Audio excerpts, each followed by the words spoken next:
সেই কর্মসূচি আপনাদের জন্য সফল হয়েছে। এজন্য আপনাদের সকলকে আমি ধন্যবাদ জানাই। আপনারা আমাদের সাথে সম্মিলিত না থাকলে, এক জায়গায় আপনারা চেষ্টা না করলে কখনোই এই সম্ভব হতো না একার পক্ষে। এটা আপনাদের আমাদের সকলেরই কষ্টের ফল। আমি মনে করি এটা আমাদের জন্য সবার জন্য সুখের দিন বয়ে আনবে। আপনারা জানেন প্রধান উপদেষ্টার চিঠিটা আমাদের জন্য যে কত গুরুত্বপূর্ণ। এ যাবৎকালে আমরা বিগত দিনের সরকারের দরজায় কতবার কড়া মেরেছি, 18 সালের পর ওরা আমাদেরকে আর সাড়া দেয় নাই। আমরা কত কষ্ট করেছি রাজপথে 56 দিনের অবস্থান কর্মসূচিতে। আমাদের শিক্ষক মারা গিয়েছে ডেঙ্গু হয়ে, সেটাও সরকারের নজরে আসে নাই।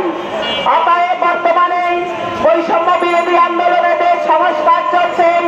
অন্তর্বর্তীকালীন সরকার দেশ চালানোর দায়িত্ব নিয়েছে। আমরা চাই আমাদের যোগ্য দাবিগুলি, আমরা বৈষম্যের শিকার, আমাদের যোগ্য দাবিগুলি দ্রুতই আদায় হবে। সেই লক্ষ্যে আমরা তৃতীয় ধাপে বাদ করা প্রায় 4500-এর অধিক বিদ্যালয়ের শিক্ষক শিক্ষিকাবৃন্দ বাংলাদেশের সব জেলা থেকে এসেছে। এখানে আমরা লাগাতার অবস্থান কর্মসূচি, 24 দিনের লাগাতার অবস্থান কর্মসূচিতে আছি। খেয়ে না খেয়ে শিক্ষকগণ এখানে আছেন, সচিবালয় দপ্তর পর্যন্ত জেনে গেছে।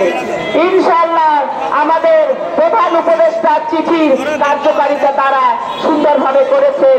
গতদিন আমরা সেটার খবর পেয়েছি।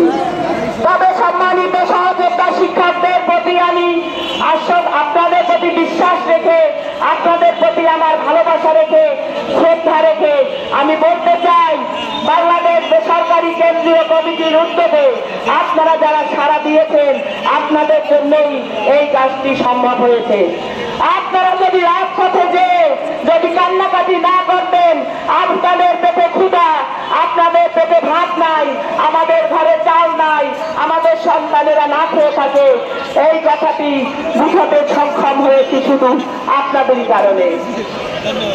তাই আমরা বলতে চাই, বাংলাদেশ বেসরকারি প্রাথমিক বিদ্যালয় তৃতীয় ধাপে বাদ করা বিদ্যালয়গুলো 26,193টি বিদ্যালয়ের মতোই যোগ্য।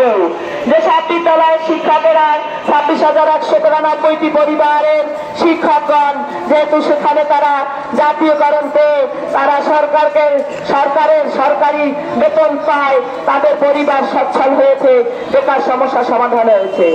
তাই আমি বলবো যে আমাদের 4,500 অধিক বিদ্যালয়ে 20,000-এর অধিক যে শিক্ষক আছেন, তাদেরকে আপনারা দ্রুত জাতীয়করণের আওতায় নিয়ে আসলে সেই পরিবারগুলো হয়তো খেয়ে পরে দুমুঠো ডাল ভাত খেয়ে বেঁচে থাকতে পারবে।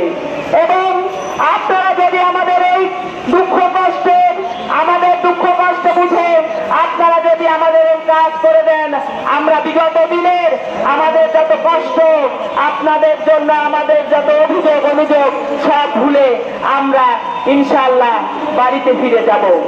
এবং আমরা যতদিন বাঁচব, আমরা সহ আমাদের পরিবার আপনাদেরকে সবসময় দোয়া করে যাব। আমরা চাই আমাদের যোগ্য দাবি বেসরকারি প্রাথমিক বিদ্যালয়। আপনারা জানেন প্রাথমিক বিদ্যালয় শিক্ষা শেকড়, সেখান থেকেই আমরা মায়ের কোল থেকে শিশুদের নিয়ে আমরা পাঠদান করে থাকি। তাই আমাদের দাবি যৌক্তিক, এবং আমাদেরকে বাদ দিয়ে সরকার কখনোই কোনো কিছু করতে পারবে না। বিশেষ করে জাতি গঠন না করলে সুন্দর একটি রাষ্ট্র গঠন করতে পারবেন না। তাই আমি বলতে চাই, শিক্ষা জাতির মেরুদণ্ড যদি হয়, তাহলে একজন শিক্ষক শিক্ষার মেরুদণ্ড। অতএব কোন শিক্ষকদের আপনারা এইরকম ধুলাবালির মধ্যে কুকুর বিড়ালের মতো রাজপথে ফেলে রাখবেন না। সকল শিক্ষকদের দাবি অবশ্যই মেনে নেবেন। শিক্ষকেরা বড় কিছু চায় না, তারা দুমুঠো ডাল ভাত খেয়ে সম্মানের সহিত বেঁচে থাকতে চায়। তাই আমাদের দাবি, আমরা যেন আমাদের এই ন্যায্য দাবি সঠিকভাবে পাই। 26,193টি বিদ্যালয়ের মতো বাদ পড়া বিদ্যালয়গুলির ঘোষণা দ্রুত আমরা চাই। যদি আমরা এই দ্রুত এই ঘোষণা না পাই, তাহলে আমাদের এই 20,000-এর অধিক শিক্ষক এবং শিক্ষক পরিবার রাজপথে আসলে কিন্তু এই রাজপথ বন্ধ হয়ে যাবে। আমরা কঠোর হতে চাই না, অতএব আমরা চাই আপনারা আমাদের দাবিগুলো, যৌক্তিক দাবিগুলো মেনে নিয়ে